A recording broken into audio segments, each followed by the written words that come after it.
Well, hello, Clarice. So, it's time for another game pickups video.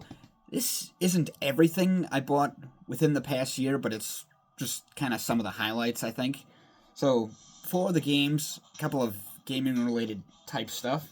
First, I got this Mario Marble Maze type game. I don't know, it just looked cool, so I thought. And it is a pretty fun little thing if I can get out of the box, which is. No wonder I got it upside down.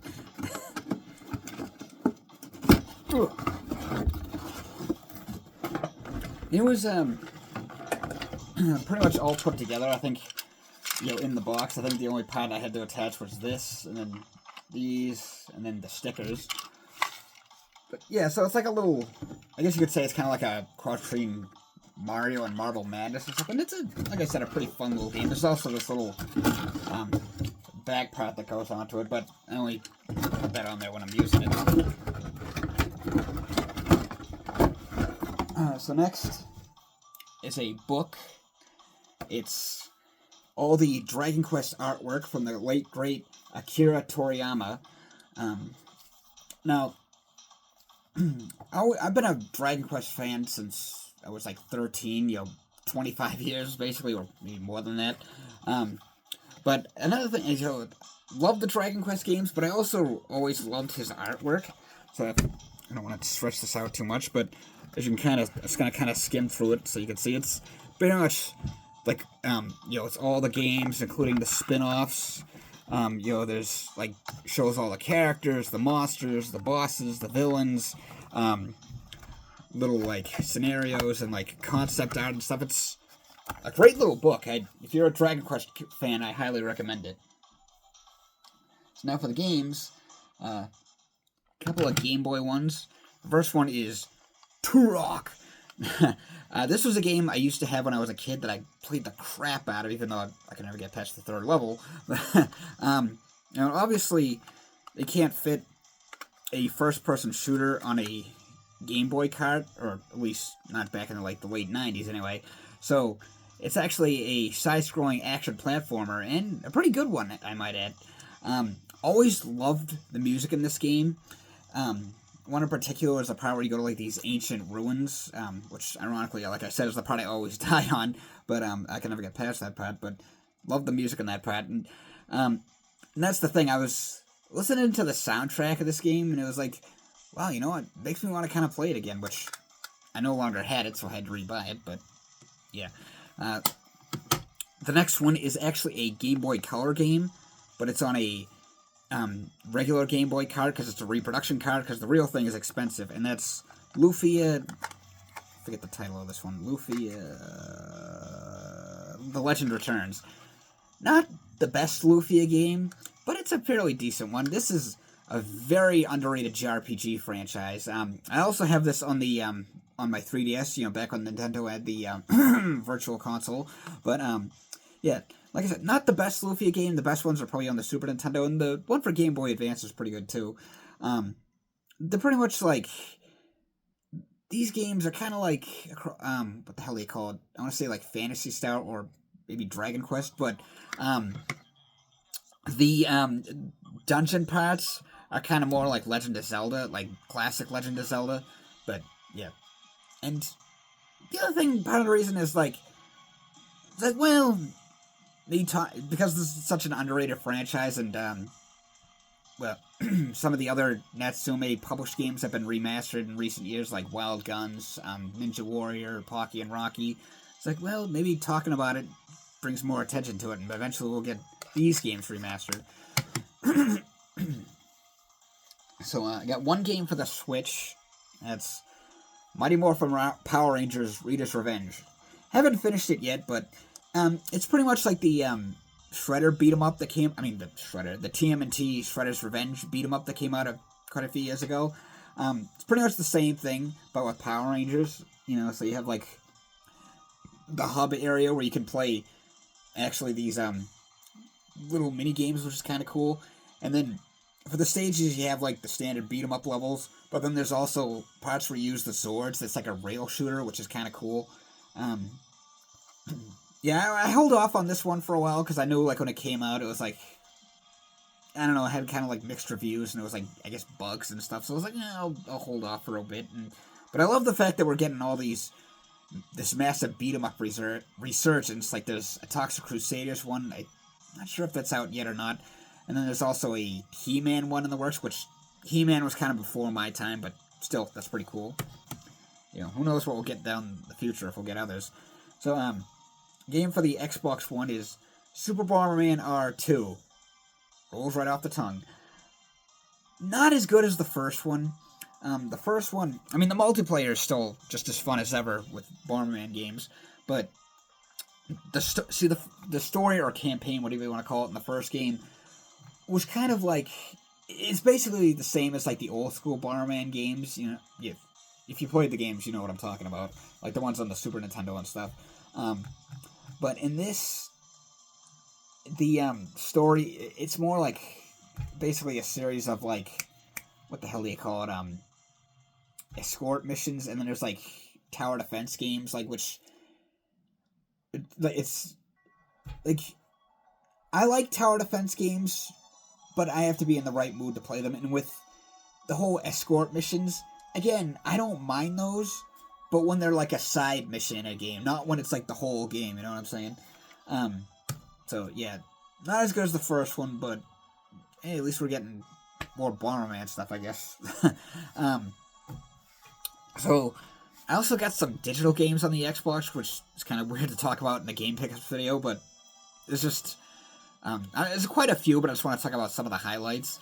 So especially because I got a couple of deals and stuff. Like for one thing, I always loved the Destroy All Humans games. Like it was some of my favorite games during the 6th generation, even though there was only 2 of them, and then they ran into the 7th gen and such. But I got the first one a number of years ago. I have the physical one.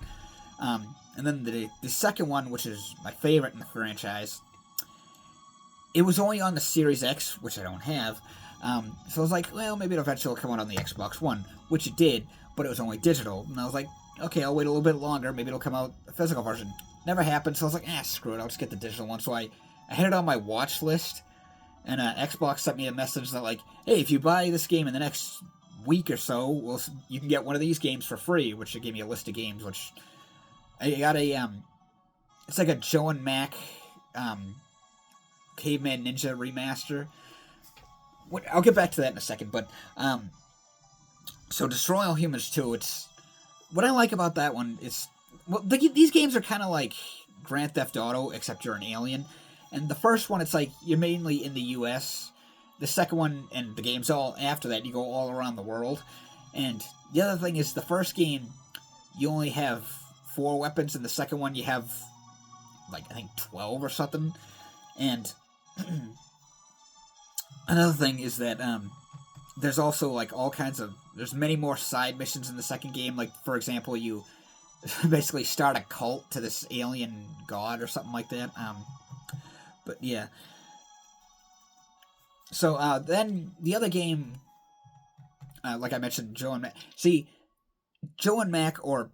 Originally, it was like an arcade game called Caveman Ninja, and then it was ported to the Super Nintendo and Sega Genesis, and it was called Joe and Mac. And they kind of tweaked it a bit, like the graphics and stuff like that. Well, not the graphics necessarily, but like certain things like weapons and animations, things like that. But I was always more familiar with Joe and Mac, the Super Nintendo version to be more precise. And where was I going with this? But, so Joe and, I have played the arcade version in later years, and that one's okay too, like, even though I kind of prefer the Joe and Mac game, so that's the thing, it's not a remake of Joe and Mac, like the Super Nintendo Genesis game, it's a remake of Caveman Ninja, the arcade game, and for a remake, it's pretty good. Not as good as, like, you know, well, whatever, but, also, something that happened recently was Xbox was having a sale on indie arcade game. I mean, not well, indie games where it was like you buy one, you get 2 free. So I got a whole bunch of ones. One of the ones I got was the new AVGN game.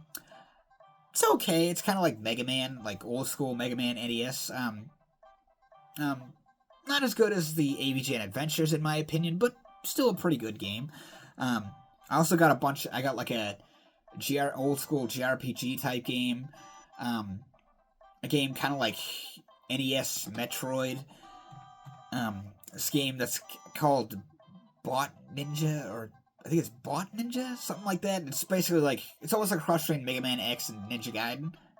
Another okay game.